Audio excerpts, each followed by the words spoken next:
give them a half of my time because they're fun to watch. De'Aaron Fox, Buddy Buckets, even Willie Cauley-Stein, old Trill himself. It's a fun team to watch, man.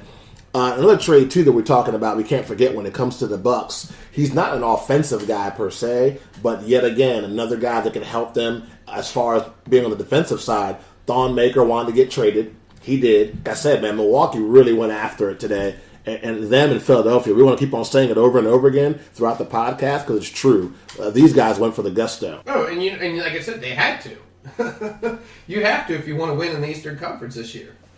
What were some of the other maybe little trades and anecdotes that you saw throughout the trade deadline today? Well, of course, being a Wizards fan, there was definitely some moves that, kind of, I don't want to say made me scratch my head, but I kind of understood it. But, I like some of them. Markieff Morris. Getting Wesley Johnson from the Pelicans. I like Wesley Johnson. He was a 4th overall pick when he came into the league. I think a lot of it has to do with salary for the Wizards. Everything that they did. Luxury tax. I actually saw it since the start of this season. They've dropped $8.3 million. They've saved $18.3 million this year in all the different things that they've done this year. Which actually brings them about $200,000 under the luxury tax threshold. So a lot of times when they trade these players, it's not necessarily about the player not playing good. It's really about how do we make this roster better so we can organize it so that we can make moves next year in free agency or something like that.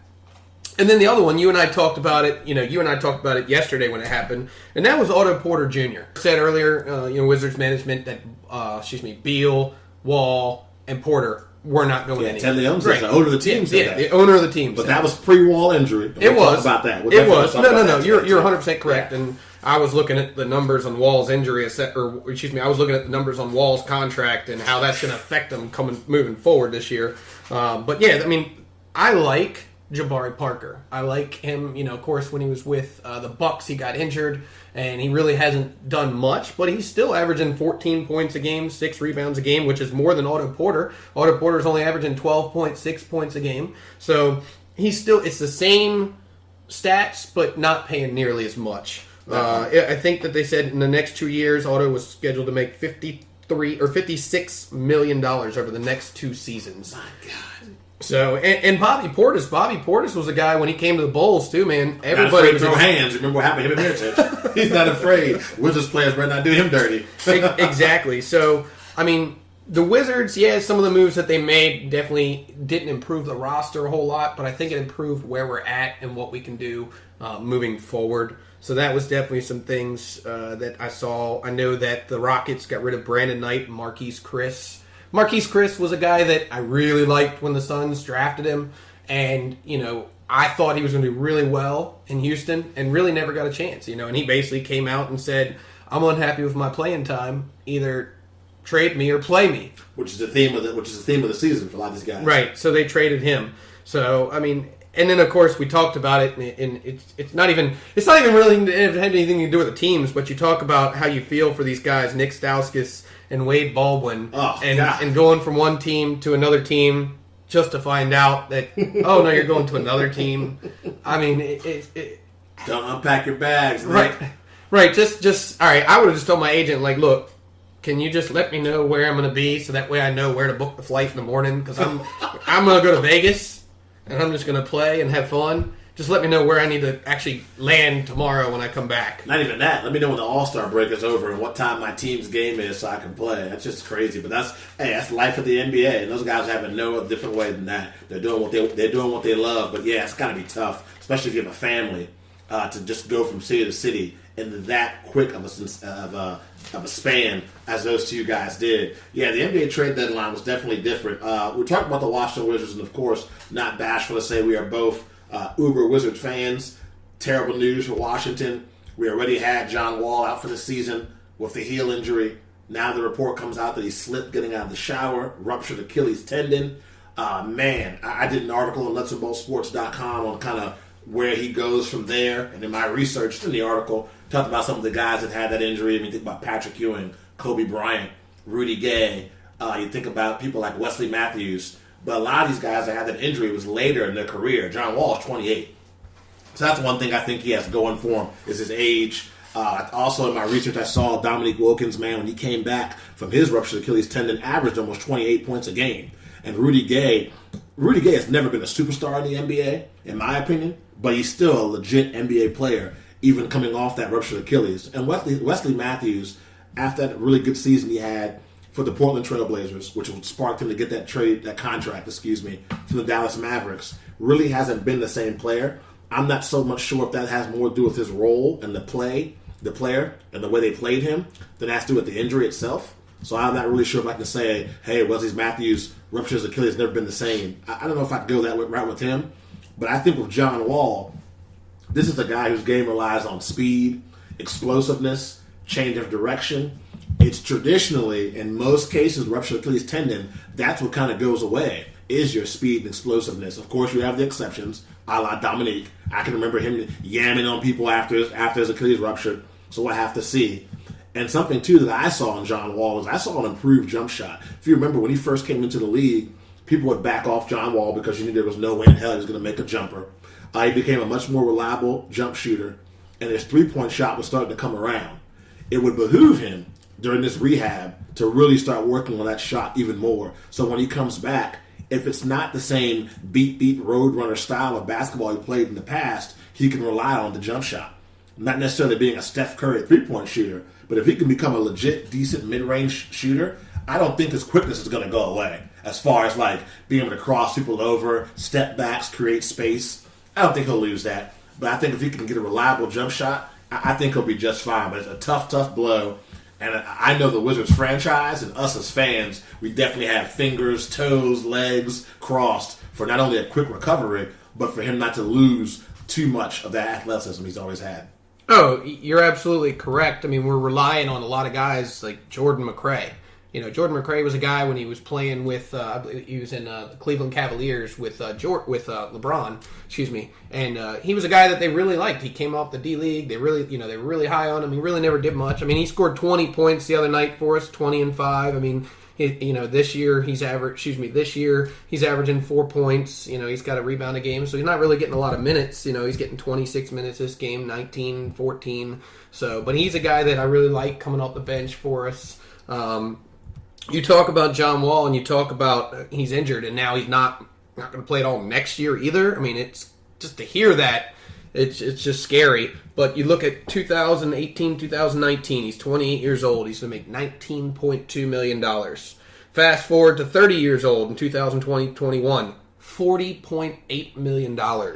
I'm shaking my head for those that can't see me to the microphone. To the final date of his 2022-2023 season, he'll be 32 years old and he'll be making $46.9 million. I mean, that's a salary cap. Oh, and I mean, I understand that. And he did that. I mean, the team did it. Respect the Wall. Right. Secure the bag at all costs, brother. Exactly. But to think that, it's going to be another year where we're going to have to, and not that I don't like, the other role players as well. Thomas Satoransky is getting paid this offseason, and hopefully it's by the Wizards, because that guy has really shown me that he's a legit NBA caliber point guard. He's only getting better. Right, him, Randall. I like what Randall's been doing. Thomas Bryant's awesome. Yep. Don't let the season being so bad make you miss the fact that Thomas Bryant has improved so much from where he started to where he is now, and you'd expect him to only get better. Yeah, I think the number one player, and I think the number one reason why they let Otto Porter go is because of Jeff Green's play. I think Jeff Green is really, because he's not nearly making as much as Otto Porter, and he's putting up similar, if not better, numbers in my opinion. I agree with that. He's really stepping up, and he also, I think, he attacks the basket a lot more. I mean, I can't tell you how many games I've seen where I'll turn it on, and the first thing I see is Jeff Green pump fake, and then Jeff Green just take it straight to the rim and throw down a thunder dunk. I mean, I've seen games started that way with him. And you just don't see that from Otto Porter. And I like Otto Porter, and I like his game.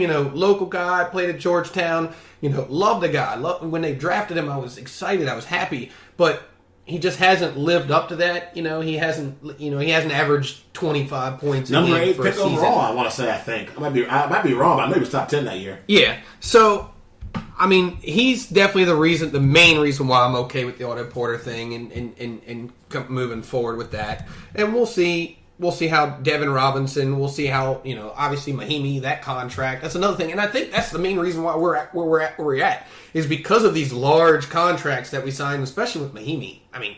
Yeah, that's the way the cap is, but you can't just keep on saying that's the cap. You got to be smart and make moves. If you're going to pay people that kind of money, they got to perform and produce, man. Right. Like, that's great. That's what the market charged. That's what the market dictated. But why did the market dictate you sign Mahini to that contract? Sign somebody else. If I'm going to pay somebody $40 million or whatever it is, I'm not going to pay Mahini that. I'm going to pay Anthony Davis that. I'm going to pay somebody like Karl Anthony Towns that, Jimmy Butler that, somebody who I know is going to go out there and get buckets, put butts in the seats, and not just some guy who's an all-Saran.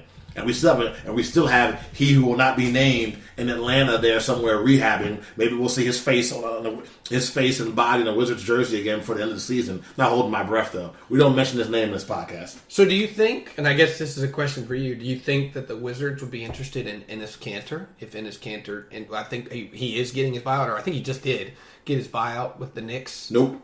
I think he'll be gone before they've got a chance to make a phone call. I see Celtics making that phone call. Don't rule out a reunion with OKC. Talked about Sam Presti not doing anything. Yeah, he loved his time in OKC. Him and Steven Adams being two brothers from another mother. I wouldn't rule out a reunion with that as well. So no, I don't think the Wizards will be in play for him. Enes Kanter, nah. I'd be very, very surprised if I heard the Wizards were able to get him. If he even took a phone call from Washington, I would be very, very surprised by that. So that's kind of our thoughts and our feelings on the NBA trade deadline day. It was super exciting. A lot going on. Like Pat said, man, both of us are just like text message, throw away this piece of paper of my podcast notes, throw away that piece of paper for podcast notes. It was kind of crazy, but we wouldn't have it any other way. It was fun at the same time. Taking a look at the next big event on the NBA calendar, and that is the NBA All-Star Game. Of course, I will be in Charlotte for the NBA All-Star Game. I'm excited, not even the word, on how I feel about that. I'll be heading down to Charlotte next Thursday, joined by my guys, Kyle Lee and Warren Shaw. They're the hosts of the NBA Baseline podcast. They'll be joining me along with Marcus Mook Washington and Kristen Ashley, another writer for Nuts and Bolts Sports. So very excited to get down there and see some great basketball, meet some people, and just experience what the NBA is all about. So why it's the greatest league in sports. We have the draft tonight, so you'll have LeBron James and Giannis Antetokounmpo drafting their teams. So we'll find out who they are, who their teams are going to be, who's Team Giannis, who's Team LeBron. That draft will be on TNT starting at 7 p.m. today. Some of the events that are going on, of course, in the All-Star Game is going to be the Rising Stars, the Team World versus Team USA.